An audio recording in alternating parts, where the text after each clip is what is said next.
Alhamdulillahi Rabbil Alamin. Wassalatu wassalam ala Rasulillahil Amin wa ala alihi wa ashabihi wa man tabi'ahum bi ihsanin ila yaumiddin, amma ba'd. Ahibati fillah, yang semoga dirahmati oleh Allah Subhanahu wa taala. Alhamdulillah, Allah Subhanahu wa taala masih memberikan nikmatnya kepada kita semua, sehingganya kita masih dipertemukan untuk menuntut ilmu. Tak lupa pula salam dan salawat tetap tercurahkan kepada Nabi kita Muhammad sallallahu alaihi wasallam. Ahibati fillah, yang semoga dirahmati oleh Allah Subhanahu wa taala. Alhamdulillah, dan insyaallah pada malam hari ini kita masuk ke pembahasan ciri-ciri firqah an-najiyah, ciri-ciri orang-orang yang masuk dalam golongan yang selamat. Karena begitu penting kita mengetahui ciri-ciri ini, Pak. Mengingat sesuatu bisa dikenali dengan ciri-ciri. Jika memang kita tatkala mengikuti ciri-ciri tersebut, barangkali dan kita berharap kita termasuk golongan yang selamat, dan semoga kita termasuk golongan yang Allah Subhanahu wa taala masukkan ke dalam surganya. Amin ya rabbal alamin. Ahibati fillah, yang semoga dirahmati oleh Allah Subhanahu wa taala. Minhajul firqatin najiyah, alamat-alamat tanda-tanda kelompok atau golongan yang selamat. Siapa saja mereka? Yang pertama, al-firqatun najiyatu hiya allati taltazimu minhaj Rasulillah sallallahu alaihi wasallam fi hayatihi. Yaitu ciri-ciri yang pertama, mereka yang berpegang teguh kepada metode Rasulullah sallallahu alaihi wasallam dalam kehidupannya. Ini sangat penting, jemaah. Mengingat banyak sekali hal-hal yang tidak ada di zaman Rasulullah, tidak ada di kehidupan Rasulullah, tidak ada yang Rasulullah kerjakan, namun di zaman sekarang ada yang dikerjakan. Ada pula hal-hal yang baru yang masuk ke dalam agama Islam yang notabene tidak ada dan tidak pernah dilakukan di zaman Rasulullah sallallahu alaihi wasallam. Bagaimana akidah Rasulullah sallallahu alaihi wasallam? Ketika Allah Subhanahu wa taala turunkan Al-Qur'an, Rasulullah mengingatkan kepada sahabat, berdakwah kepada para sahabat sesuai dengan Allah turunkan. Dan akhirnya Al-Qur'an menjadi sumber. Bukan seperti sebagian sekte. Sebagian sekte jika tidak rasional, ini bukan agama. Kalau misalkan nggak sesuai dengan akal mereka, maka ini tidak bisa diterima.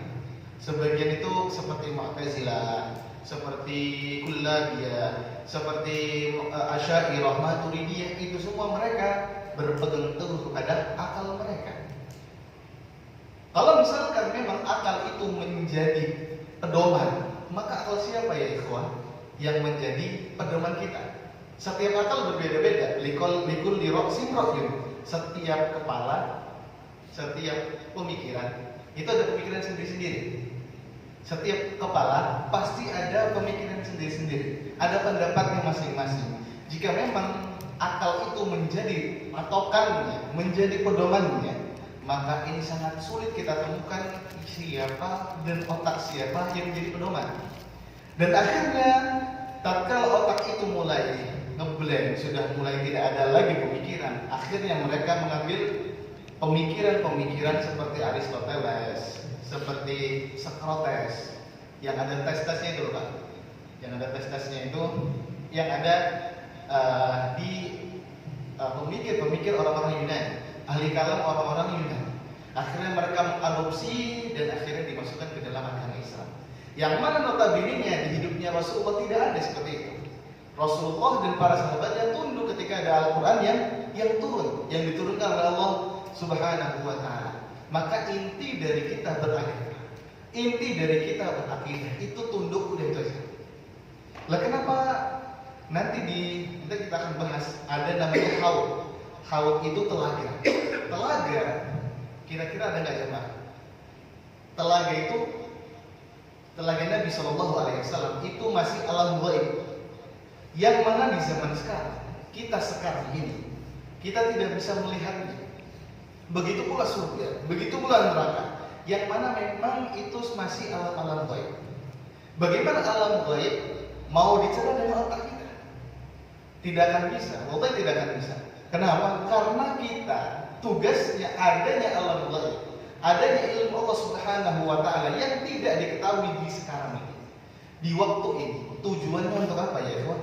Untuk memang akal itu tunduk kepada syariat. Kalau misalkan otak yang menjadi panduannya, menjadi pedomannya, niscaya otak siapa yang harus menjadi pedoman.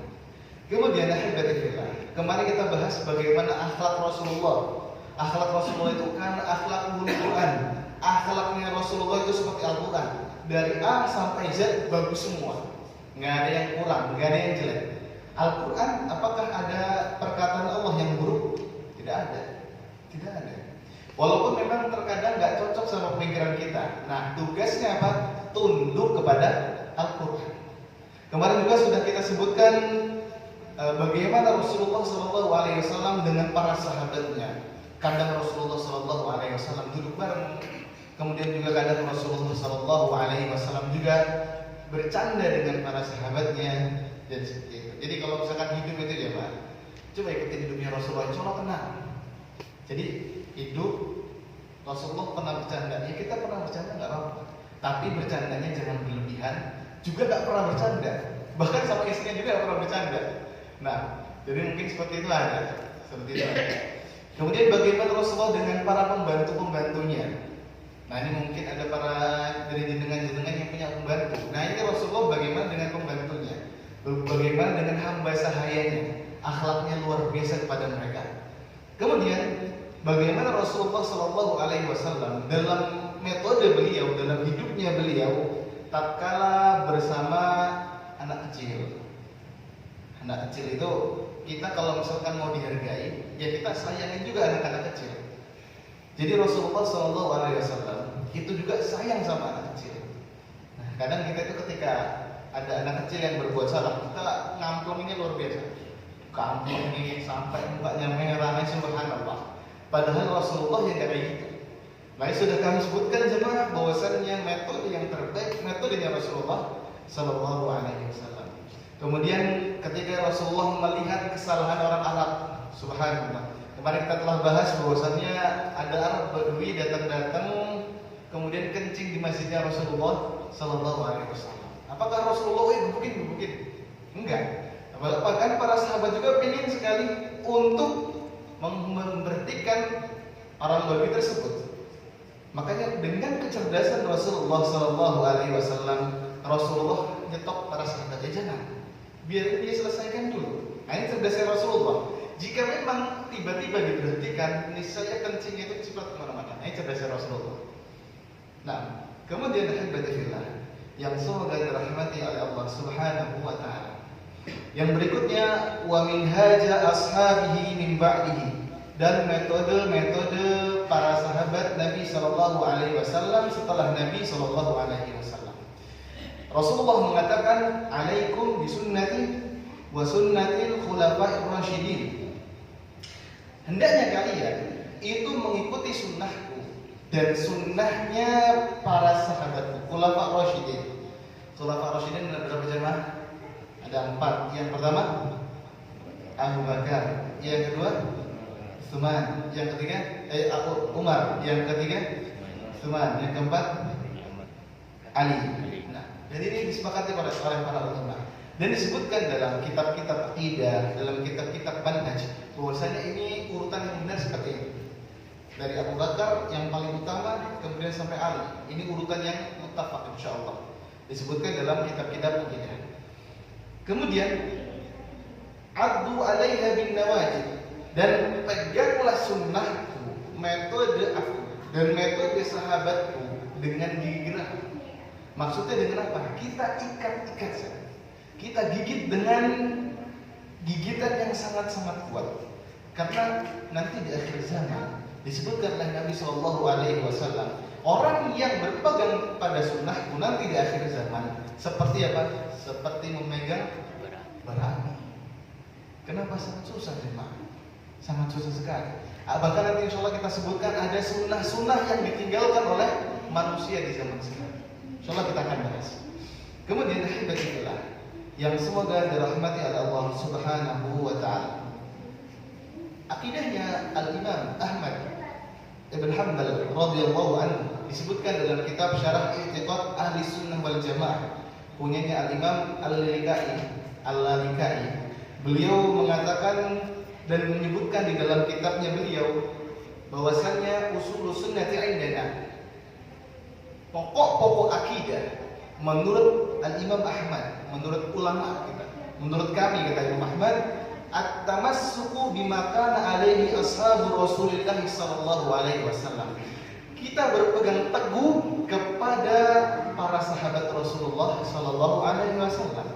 Mengapa harus kepada sahabat-sahabat Rasulullah? Karena mereka mengetahui tanzil, mengetahui ayat itu turun, mengetahui sunnah itu turun. Jadi mengapa kita harus mengikuti para sahabat? Karena seperti itu. Karena mereka yang paling tahu dan paling paham apa yang diucapkan oleh Allah dan Rasulnya. Wa iqtida' bihim, dan mengikuti mereka. Wa tarkul bid'ah, dan meninggalkan kebid'ahan-kebid'ahan. Ahibatillah. Mungkin masalah bid'ah ini sangat panjang. Kalau misalkan kita sebutkan, ini harus beberapa season, beberapa kali pertemuan. Karena kita tidak mungkin untuk membahasnya. Maka intinya ahibatillah, bid'ah itu apa? Kul bid'atin fahiya dhalalah. Setiap bid'ah itu dia sesat. Jadi gini ahibatillah. Kalau misalkan ada bid'ah, memang ada sebagian ulama yang mengatakan bid'ah itu ada dua. Bid'ah hasanah sama bid'ah apa? Sayyi'ah. Bid'ah yang bagus sama bid'ah yang buruk. Seperti itu. Mengapa sih kita cuma memikirkan bid'ah ini bid'ah apa enggak? Sekarang ini jemaah, kalau misalkan memang ada dalilnya, coba tinggalkan, kita cari amalan yang lain. Itu lebih aman ketimbang kita cuma ini amalan ini ada yang mengatakan bid'ah, ada yang mengatakan gak bid'ah. Coba sekarang gini, coba cari amalan yang memang itu bermanfaat juga. Coba yang masalah seperti ini, jangan tinggalkan, insya Allah anda semua itu aman dari kebid'ahan. Misalkan ada sebuah amalan yang memang itu ada yang mengatakan bid'ah, ada yang mengatakan makruh, misalkan. Nah ini kan sama-sama mendekati yang diharamkan oleh Allah dan Rasulnya. Maka ketimbang kita melakukannya daripada kita melakukannya, mendingan coba kita tinggalkan dan kita melakukan amalan yang bagus. Nah, contohnya apa jemaah? Bid'ah yang masih khilaf ulama. Ada yang bisa menyebutkan bid'ah apa Pak?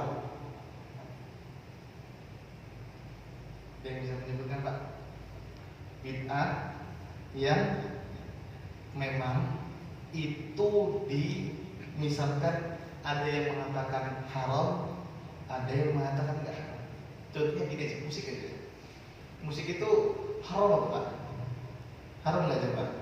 Haram. Sekarang gini, Ustaz, di sana ada imam yang mengatakan, ada syekh yang berpendapat bahwasannya musik itu halal. Musik itu halal. Sekarang gini jemaah, udah kita nggak usah bahas. Sekarang ini masih jelas. Sekarang gini aja. Ketika kita tahu ada yang mengatakan haram, ada yang mengatakan tidak boleh, mengapa kita masih ikut-ikutan? Coba gini aja, biar aman, biar kita selamat dari bid'ah. Maka ketika ada yang seperti itu, kita pakai amalan yang lain. Ada musik gini, yang musik kayak gini ini halal, yang musik kayak gini ini haram misalkan. Dan para ulama menyebutkan haramnya musik. Sekarang gini, kalau misalkan sudah haramnya musik, misalkan jenengan ada yang berpendapat dengan pendapat imam yang membolehkan, sekarang gini aja, udah ditinggalkan, kita ngaji aja sudah. Kita ngaji, atau kita sholat, atau kita berpuasa. Meninggalkan hal-hal yang seperti itu lebih baik daripada kita melakukannya. Jika memang kita melakukannya, perhatikan, kita melakukannya, kita dapat dosa. ketika kita meninggalkannya dalam niat itu haram, kita jauhkan takut karena Allah Subhanahu wa taala dan takut karena akan dimasukkan ke dalam neraka, insya Allah kita dapat pahala. Bukankah kita telah menyebutkan bagaimana meninggalkan yang masih dikhilafkan itu mustahab, meninggalkan hal-hal yang masih melakukan itu disunnahkan. Jadi seperti itu jemaah. Jadi ketika kita mendapatkan hal-hal yang seperti itu, coba kita jangan langsung menjudge orang, langsung mengatakan ini haram, langsung kita nggak usah bermusuhan, jangan ya. Itu jangan kita bersahabat lagi, jangan gitu. Bahkan sebagian orang tatkala ada masalah sedikit dengan hukum, dia musuhan sama orangnya. Loh, bukannya kita itu ketika nggak senang itu dengan perbuatan dan bukan orangnya. Nanti kita akan sebutkan bahwasanya Imam Syafi'i pernah berdebat dengan muridnya. Insya Allah kita akan bahas. Penting sekali ketika kita ada masalah dengan sahabat kita. Jadi seperti itu jemaah.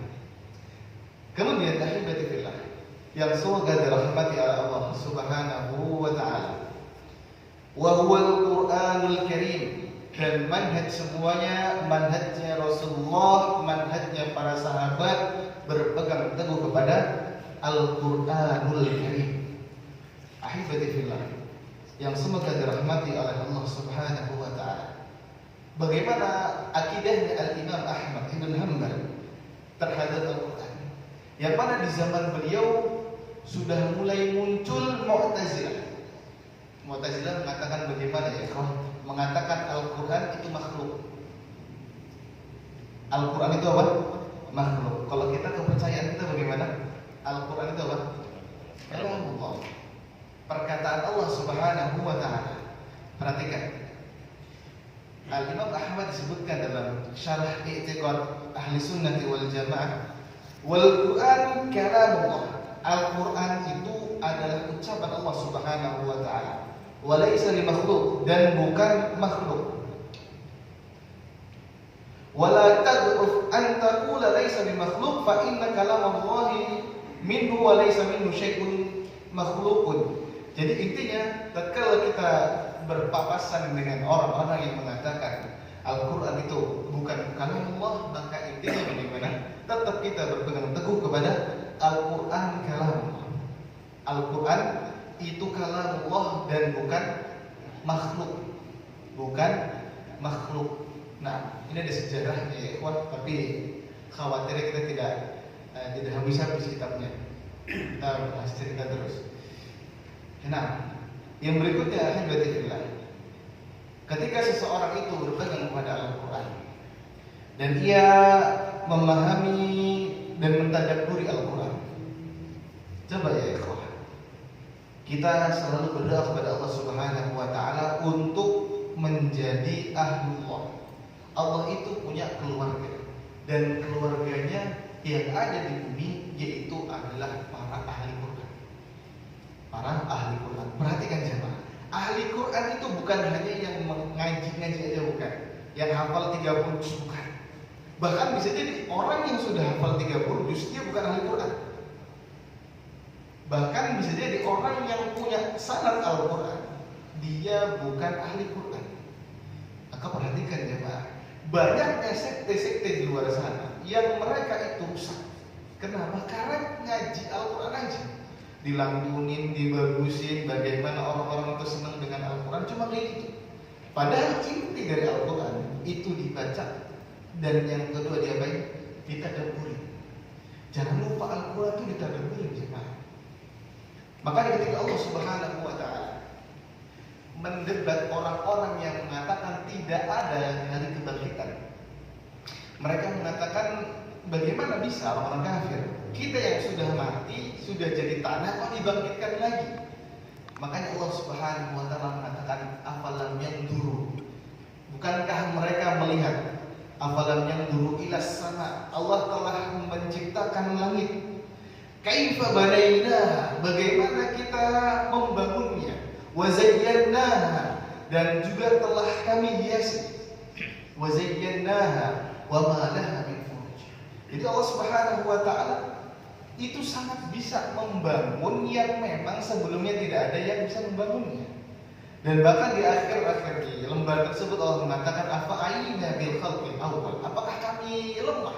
Apakah kami nggak mampu menciptakan yang belum ada terus jadi ada? Nah, sangat-sangat mudah membangunkan dan membangkitkan apa yang sudah ada. Jadi Allah Subhanahu wa taala, kalau kita mentadabburi Al-Qur'an dalam surat Qaf itu jamaah luar biasa. Luar biasa sekali.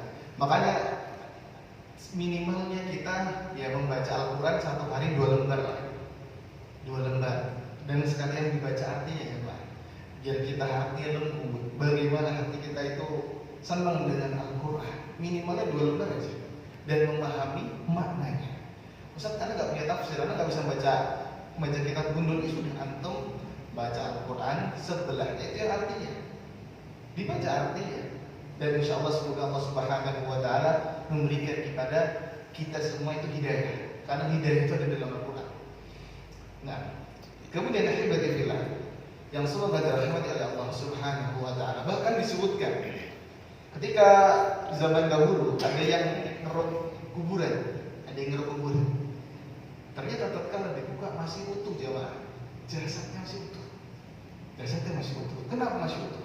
Karena dikatakan beliau itu ahli Quran dia.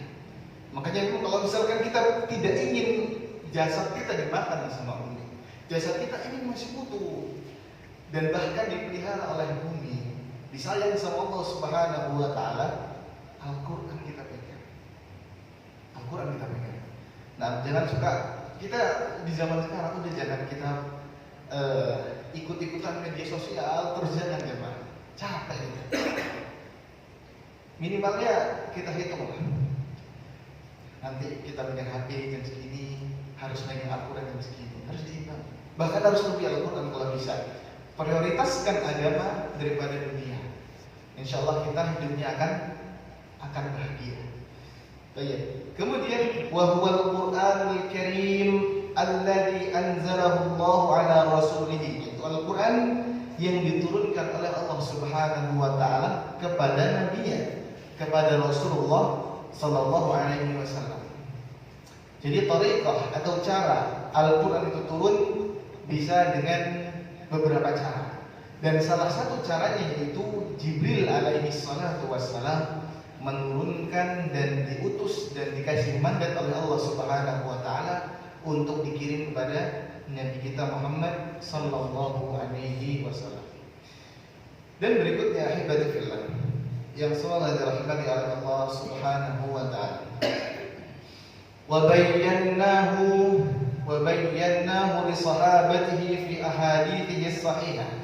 Dan apa yang telah Rasulullah sallallahu alaihi wasallam jelaskan kepada para sahabatnya dalam hadis-hadis yang sahih.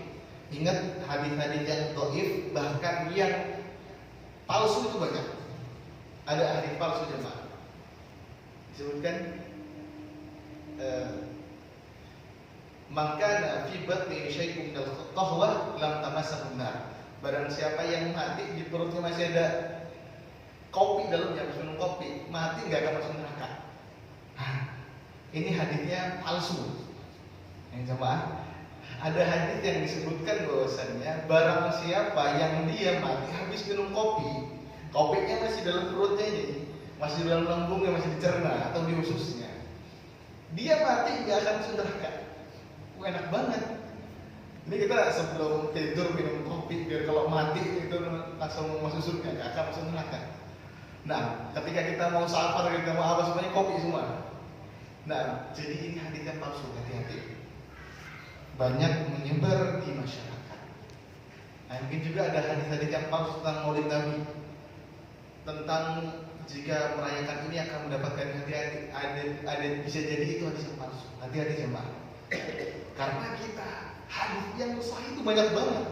Di Sahih Bukhari mungkin kita juga belum baca semuanya. Tapi kenapa kita melakukan yang buruk, melakukan amalan-amalan yang tidak terjadi di zaman Rasulullah bahkan di zaman para sahabatnya? Hati-hati dengan hadis palsu. Dan banyak hadis palsu di zaman sekarang luar biasa. Seperti utlubul ilma walau bisin, tuntutlah ilmu sampai di Cina. Ngapain jemaah di Cina? Ini hadisnya benar apa enggak? Utlubul ilma walau bisin, tuntutlah ilmu sampai negeri Cina. Coba, ngapain di negeri Cina? Mau belajar apa coba? Mau belajar buat matahari atau mau buat apa? Mobil. Nah, jadi seperti itu. Banyak sekali hadis-hadis yang palsu di zaman sekarang. Kemudian wa amaral muslimina bitamassuki bihima, dan Rasulullah sallallahu alaihi wasallam memerintahkan kaum muslimin dan mungkin juga Allah Subhanahu wa taala agar berpegang teguh kepada Al-Qur'an dan Sunnah. Rasulullah sallallahu alaihi wasallam mengatakan, "Taraktu fikum syai'ain." Saya tinggalkan, saya berikan pusaka kepada kalian. Saya berikan warisan kepada kalian dua hal. Perhatikan, kita kalau nggak mau sesat, pegang dua hal ini. Kita kalau nggak mau sesat, pegang dua hal ini. Lan tadillu ba'dahuma. Kalian tidak akan sesat ketika memegang dua hal ini. Jamaah, jenengan-jenengan ada yang sudah belajar bahasa Arab. Lan itu adalah amil nasab. Amil nasab bisa betul belum Pak? Yang belajar bahasa Arab. Sudah sampai amil nasab. Amil nasab yang lan itu menunjukkan abadan, selama-lamanya. Perhatikan, kalian tidak akan sesat selama-lamanya jika pegang dua hal ini. Makanya Allah ketika mengatakan lantaran kamu tidak akan bisa melihat aku, kalau nggak salah di Nabi Musa alaihissalatu wassalam, kamu tidak akan bisa melihatku di dunia. Makanya tidak akan bisa. Di sini Nabi mengatakan lan juga, dan lan ini menunjukkan abadiyah, yaitu amil nasab. Ini insyaallah yang murajaah sedikit yang kita belajar bahasa Arab. Amil nasab yang menjelaskan lan tidak akan. Lan ahdura fi baiti, misalkan saya tidak akan belas, nggak mau rumahmu lagi. Jadi begitu ngertinya. Lan ahdura ila baiti, atau lan ahdura baita, saya tidak akan belas, nggak mau kunjung rumahmu. Lan selama-lamanya. Nah, sini Nabi mengatakan lan tadillu ba'dahuma, kalian tidak akan sesat kecuali dengan memegang dua ini. Kitabullah wa sunnati. Kitabullah Al-Quran dan sunnah Nabi Muhammad sallallahu alaihi wasallam. Ahibati fillah. Sunnah itu ada dua. Ada sunnah maf'ulah sama sunnah mahjurah. Sunnah-sunnah yang sampai sekarang masih dilakukan, dan juga ada sunnah-sunnah yang sudah jarang manusia lakukan, atau sunnah yang mahjurah sudah ditinggalkan. Mungkin yang sudah kita sebutkan jemaah, atau mungkin yang tadi malam di sini mengadakan sholat gerhana nggak Pak? Di sini, di masjid ini? Tidak. Di masjid yang sini sekitar Mataram ada? Di belakang ada? Masya Allah. Nah, ini bahkan dalam ulama Syafi'i yang disebutkan ini sunnah mu'akkadah. Ini sunnah yang sangat-sangat ditekankan. Nah, ini adalah termasuk sunnah yang mahjurah juga. Sunnah yang mungkin banyak orang tidak melakukannya. Sunnah yang sudah dihajar, di mahjurah itu sudah ditinggalkan. Perhatikan jemaah, ketika Umar radhiyallahu anhu menjadi khalifah beliau, tatkala beliau menjadi khalifah adalah gerhana di zaman beliau, muncul gerhana. Maka beliau mengatakan seperti ini dalam khutbahnya. Inna syamsa wal qamar la yankasifani li mauti ahadin wa la li hayatihi. Sesungguhnya matahari dan bulan tidak akan gerhana karena sebab apa? Karena sebab ada yang meninggal atau akan ada orang hidup. Perhatikan, bukan karena sebab. Perhatikan ini, gerhana itu bukan karena sebab ada orang mati atau ada orang yang akan hidup, orang hebat atau ada orang hebat yang meninggal, bukan. Walakinnahuma ayatani min ayatillah. Akan tetapi gerhana matahari dan gerhana bulan adalah tanda-tanda Allah Subhanahu wa taala. Fa idza ra'aitumuhuma, apabila kalian melihat gerhana keduanya atau gerhana matahari atau salah satu keduanya dari keduanya, fafza'u ila shalah, maka segeralah salat.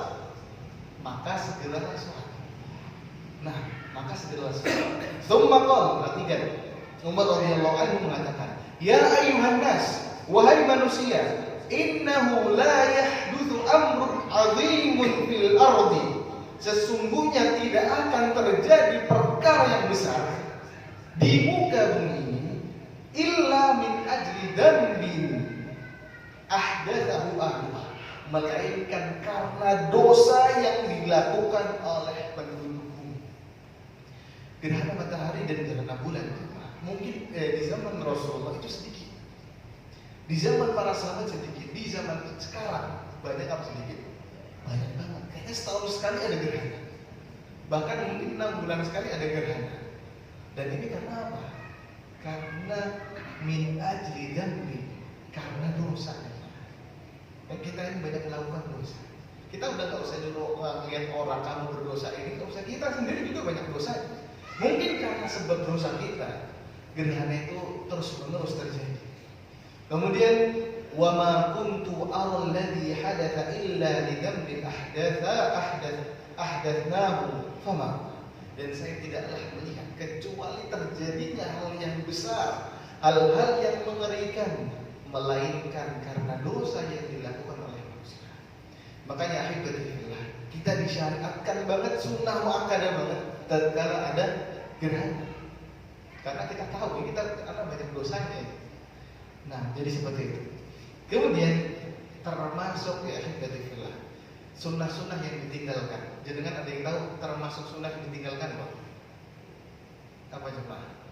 Termasuk sunnah yang ditinggalkan. Tahu Pak? Ada yang tahu? Satu aja. Gimana Pak? Sunnah yang ditinggalkan.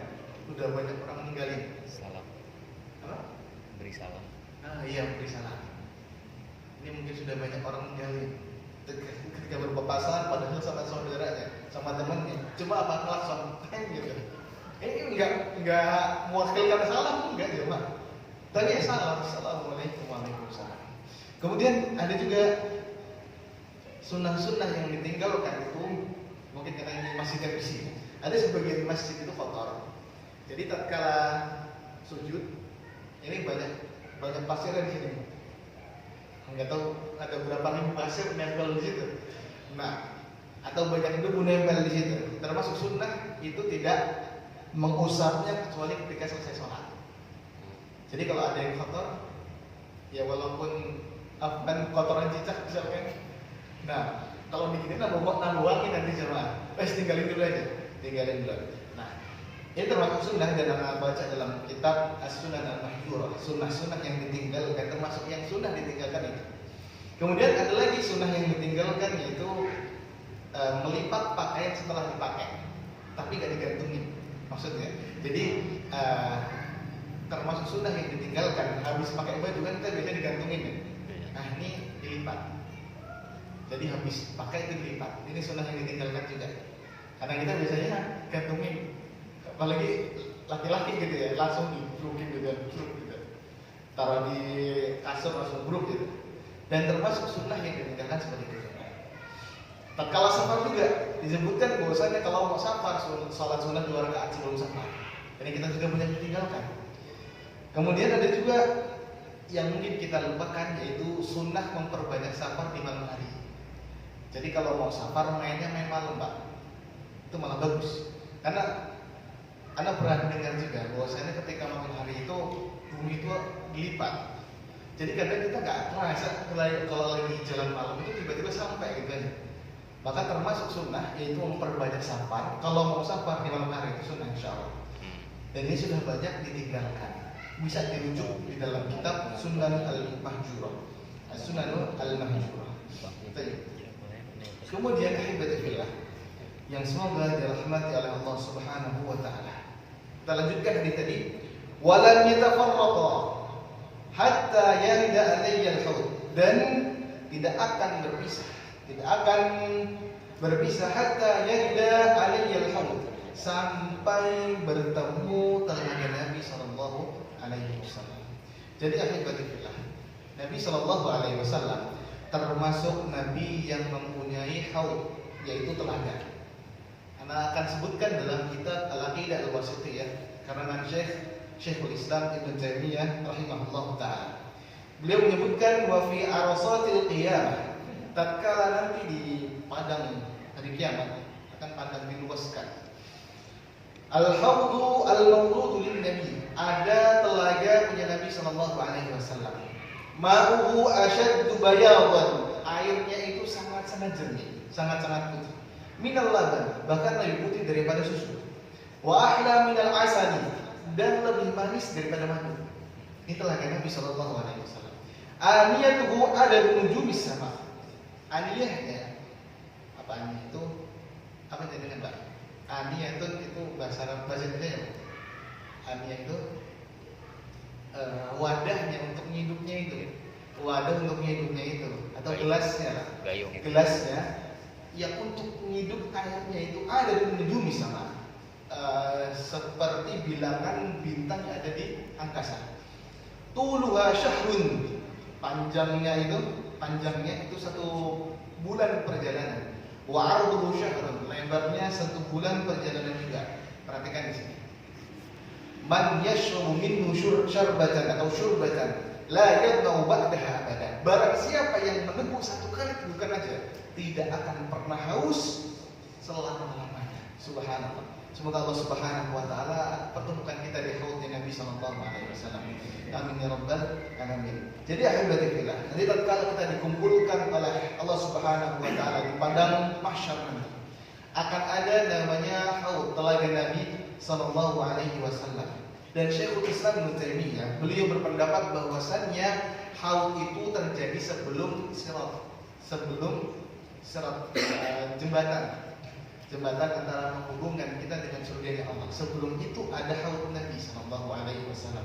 Walaupun itu ada khilaf para ulama. Ada yang mengatakan setelah sirat, ada yang mengatakan sebelum sirat. Ada beberapa pendapat yang lain yang akan sebutkan 2 saja. Dan yang paling dikuatkan oleh Syekhul Islam Ibnu Taimiyah bahwasanya haud adalah sebelum jembatan tersebut. Kemudian ahibati fillah yang semoga dirahmati oleh Allah Subhanahu wa taala. Dalam hadis Nabi sallallahu alaihi wasallam beliau mengatakan la yarfa'anna rijalun minkum thumma la yukhtalajunna dun. Akan ada orang-orang yang mendatangi haud Nabi kemudian malah dimasukkan ke dalam neraka. Diusir sama Allah terus dimasukkan ke dalam neraka. Fa aqulu ya rabbi ashabi. Ya Allah itu sahabat-sahabatku, ya Allah itu umatku. Ini sayangnya Nabi sama kita. Bahkan disebutkan tatkala kita lagi nyebrang sirat, Rasulullah mengatakan apa? Allahumma salli sallim, ya Allah selamatkan. Ini sayangnya Nabi sama kita. Sayangnya Nabi sama umatnya luar biasa. Makanya termasuk cinta kita kepada Rasulullah SAW mengikuti sunnahnya dan sering baca sejarahnya agar kita bisa melihat potret Nabi SAW. Fayuqal, maka dikatakan kepada Nabi SAW, innaka la tadri, sesungguhnya engkau tidak tahu wahai Muhammad, wahai Rasulku, ma ahdatsu ba'daka, apa yang mereka buat setelah engkau meninggal. Perhatikan jemaah, ahli bidah akan diusir. Tadi sudah ada sebutkan kaidahnya bagaimana. Ketika ada yang memang rancu, tinggalkan yang rancu. Masih ada amalan yang baik, yang bagus. Masih ada amalan-amalan yang memang belum pernah kita lakukan. Jadi tatkala ada hal yang memang berbau keharaman, masih ada khilaf, ada yang makruh, ada yang mubah, yang membolehkan, coba ditinggalin aja. Coba ditinggalkan saja. Kita khawatir nanti diusir di haud Nabi SAW. Na'udzubillah. Jadi nanti di padang mahsyar nanti ketika ada orang-orang yang mau minum di telaga Nabi, diusir mereka. Dan ini adalah orang-orang ahli bidah. Kemudian ahibati fillah yang semoga dirahmati oleh Allah Subhanahu wa taala. Di kulli nabiyyin minal anbiya'i haud. Setiap nabi itu punya telaga. Dan telaga yang paling ditunggu-tunggu oleh kita adalah telaga Nabi Muhammad sallallahu alaihi wasallam. Perhatikan Nabi sallallahu alaihi wasallam mengatakan nahnul akhirun as-sabiquna yaumil qiyamah. Kita itu umat terakhir, tapi tatkala di hari akhir, tatkala kiamat kita paling didahulukan oleh Allah. Paling didahulukan oleh Allah Subhanahu wa taala. Baina annahum utul kitab min qablina, daripada umat-umat sebelum kita. Dan kita insyaallah nanti akan dimasukkan surga terlebih dahulu. Insyaallah taala, amin ya rabbal alamin. Maksudnya daripada umat-umat sebelum kita. Itu adalah singkatnya haud Nabi, telaga Nabi sallallahu alaihi wasallam. Baik, ahibati fillah. Sebelum Anda lanjutkan, ada yang mau bertanya? Silahkan.